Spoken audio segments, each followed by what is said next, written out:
태국 방콕에서 반정부 시위가 열렸습니다. 경제가 어려운 가운데 8,500억 규모의 중국산 잠수함 2척을 구매하는 것에 대한 비판이었습니다. 그런데 이 시위의 진정한 원인이 된 것은 태국 정부의 중국 잠수함 부실 계약이 더 컸습니다. 시민들은 정부가 무리하게 중국산 잠수함 도입을 추진하며 많은 위법 행위를 저질렀다고 비판했습니다. 그런데 원래 태국 정부가 도입을 추진했던 것은 중국산 잠수함이 아닌 한국산 잠수함으로 알려지면서 논란은 더욱 커졌습니다. 왜 태국 시민들은 최고 성능의 한국산 잠수함을 포기하고 중국산 잠수함을 계약하게 됐는지 따져 묻고 있습니다. 지금부터 그동안 태국에서 무슨 일이 있었는지 알아보겠습니다. 태국은 2차 세계대전에서 미국 잠수함의 놀라운 위력을 지켜보면서 오랫동안 잠수함을 동경해왔습니다. 그러다가 2000년대에 들어서 베트남과 말레이시아, 싱가포르 등이 잠수함을 구입하는 것을 보았고, 특히 캄보디아의 갈등은 잠수함 도입에 대한 생각을 강화시켰습니다. 결국 태국에서도 76억 바트, 약 2,880억 원을 마련해 잠수함을 도입하기로 계획을 세웠습니다.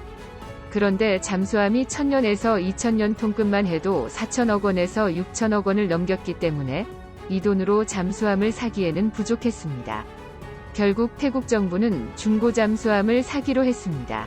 그리고 수소문 끝에 독일이 오랫동안 운용하다가 퇴역시킨 잠수함 U206A를 찾아냈습니다. 이 잠수함은 1973년부터 독일 해군이 쓰던 잠수함으로 무려 30년 가까이 쓰다가 퇴역시킨 물건이었습니다. 사용연한이 6에서 7년 남아있었지만 연한 방어용으로 쓰던 소형 잠수함으로 크기는 500톤에 불과했습니다. 자막 능력도 형편없고 다른 잠수함과 달리 어뢰 발사관에 장전해놓은 8발의 어뢰가 무장의 전부였습니다. 이같이 조건이 좋지 않았음에도 이 잠수함 6척을 구입하기 위해 태국은 독일 정부에 1년 가까이 협상을 진행했습니다. 하지만 결국 독일은 판매를 거부하고 다른 잠수함을 사라고 권고했습니다. 독일이 제안한 건 한국의 U209급 잠수함이었습니다. 태국 해군이 당초 구입을 추진했던 0에서 206급 독일산 중고 잠수함은 사용연한이 6에서 7년밖에 남지 않았지만 20년가량 작전에 투입된 U209급 한국 중고 잠수함은 사용연한이 15년가량 남아있었습니다. 한국이 보유한 U209급 잠수함은 대한민국 최초의 잠수함으로 장보고함이라고 불렀는데 그동안 놀라운 성능을 인정받으며 엄청난 활약을 해온 것으로 많이 알려져 있었습니다. 장보고함은 48만 km 무사고 기록을 달성했는데 이것은 세계 잠수함 역사상 보기 드문 기록이었습니다. 또한 장보고함은 선체는 작지만 낮은 소음과 우수한 각종 연합훈련에서도 놀라운 성적을 기록했습니다. 장보고함은 세계 최대의 국제 해군 훈련인 민픽 2004에 처음으로 참가하여 환군 잠수함에 편성되어 청군 함대를 무너뜨리는 데 큰 공을 세웠습니다.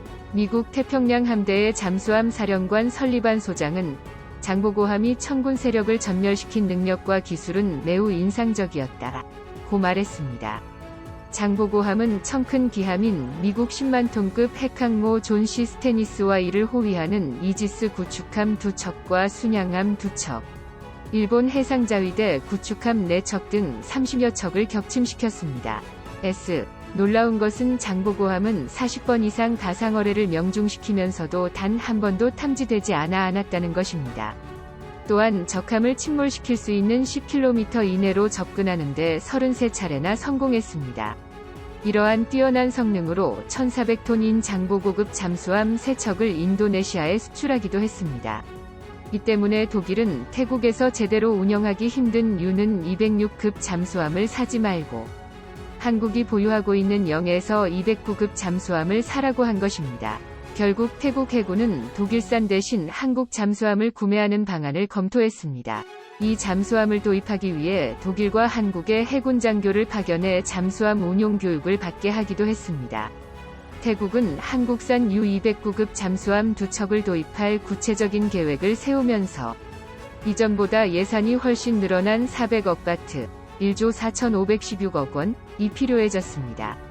태국 프라윗 국방장관이 한국 잠수함 구매를 추진하는 것은 흥미로운 일이지만 한국 잠수함은 독일산보다 가격이 비싸기 때문에 태국 정부 측이 해군의 구매 계획을 불허할 수도 있을 것이라고 말하기도 했습니다.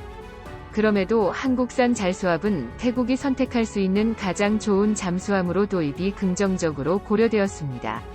그런데 2014년 5월 모든 것이 바뀌었습니다.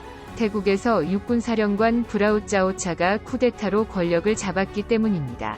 보라웃은 국왕에게 쿠데타 시인을 받았지만 민정이양을 미루며 미국 등 서방과 관계가 좋지 않았습니다. 이에 보랑윤 정권은 중국과 손을 잡기 시작했습니다. 그리고 중국은 태국이 잠수함을 원한다는 사실을 알고 파격적인 제안을 던졌습니다. 중국은 잠수함 3척을 2척 가격에 주겠다며 한 척은 중국이 주는 공짜 선물이라고 했습니다. 중국은 자국 해군이 막 배치를 시작한 잠수함 3척을 8억 4천만 달러, 약 9,940억 원에 제공하겠다는 것이었습니다. 더구나 결제 방식도 25년 거치 분할 상환의 무이자였습니다. 운용 전 기간에 중국 정부의 품질 보증을 약속하고 계약가의 3배에 달하는 태국산 농산물과 공산품을 절충교역 형태로 구매해 주기로 했습니다. 보라웃 총리는 태국 국민들에게 중국산 잠수함은 가격은 가장 싸면서도 품질은 비교적 좋은 편이며 중국은 사후 서비스도 제공할 예정이라고 했습니다. 그러면서 우리는 부자가 아니라서 잠수함에 큰돈을 쓸 여유가 없다. 며 중국산 잠수함 구매 배경을 설명했습니다.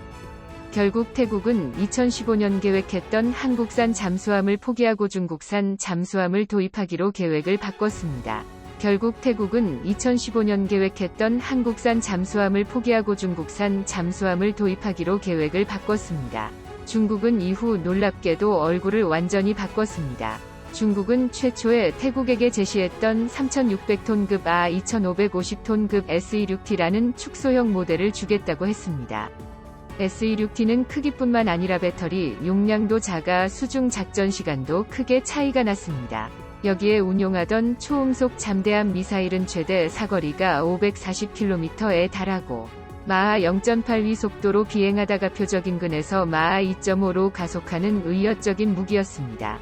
하지만 중국은 태국에 이 미사일 대신 수출형 아음속 미사일 CM는 708 미사일만 제공하기로 했습니다.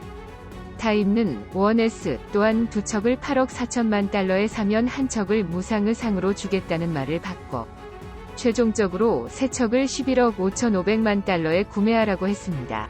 결제 방식도 25년 거치 분할 상환 무이자에서 계약금은 물론 중도금도 건조 일정에 맞춰 제때에 지급하라고 했습니다.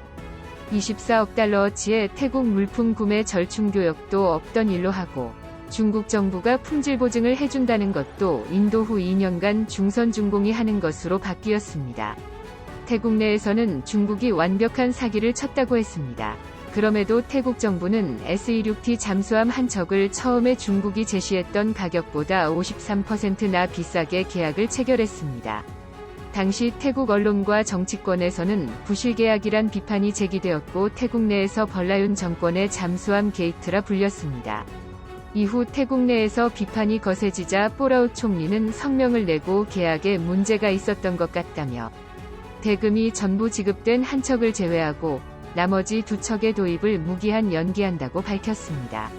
그럼에도 이후 태국 정부는 중국의 LPD형 상륙함 한 척과 중국제 전차 49대를 계약했습니다. 그리고 최근 2021년 예산안에서 중국에게 225억 바트, 8,480억 원로 잠수함 2대를 구매하기로 결정했습니다. 많은 태국 국민들은 분노했습니다. 이 제안에 찬성 투표한 여당 연합 5명이 하원의원을 비판하며 다음 선거에서 투표하지 말 것을 결의했습니다. 현재 중국에게 굴욕적인 사기를 당했다고 여기는 태국 국민들은 벌라웃 정권을 강렬하게 비판하고 있습니다. 중국이 중간에서 사기에 가까운 방법으로 가로챘지만 않았으면 태국 잠수함 사업은 한국의 것이었습니다. 결국 태국 정부는 중국산 잠수함 구입을 연기할 것이라고 했습니다. 그동안 중국은 이와 같은 방법으로 한국의 자리를 차지한 곳이 한두 군데가 아니었습니다. 국내 태양광 산업은 중국 업체들의 저가 공세로 시장 점유율이 전년보다 12%포인트나 하락하며 줄도산의 공포에 시달리고 있습니다. 특히 조선업과 스마트폰 등에서도 중국은 저가 공세로 우리를 위협했습니다. 하지만 중국의 저가 공세로 거세게 추격해올 때 우리는 기술로서 승부했습니다. 최근 한국조선업은 2달째 중국을 제치고 세계 선박 수준 1위를 지키며 보부가 같이 선박을 싹쓸이하고 있습니다. 한때 한국을 이기고 1위를 차지했던 중국은 LNG 추진선을 수주해 기술 부족으로 납품이 지연되면서 신뢰를 잃었고, 이로 인해 한국조선업에 대한 신뢰는 더욱 높아졌습니다. 또한 삼성전자 스마트폰의 1위 자리를 위협했던 중국 화웨이는 최근 미국 제재로 인해 스마트폰 시장에서 퇴출될 위기에 놓여 있습니다. 한국은 정당한 방법으로 기술 개발과 연구에 집중하며 앞으로 중국이 따라올 수 없는 격차를 벌리려고 하고 있습니다.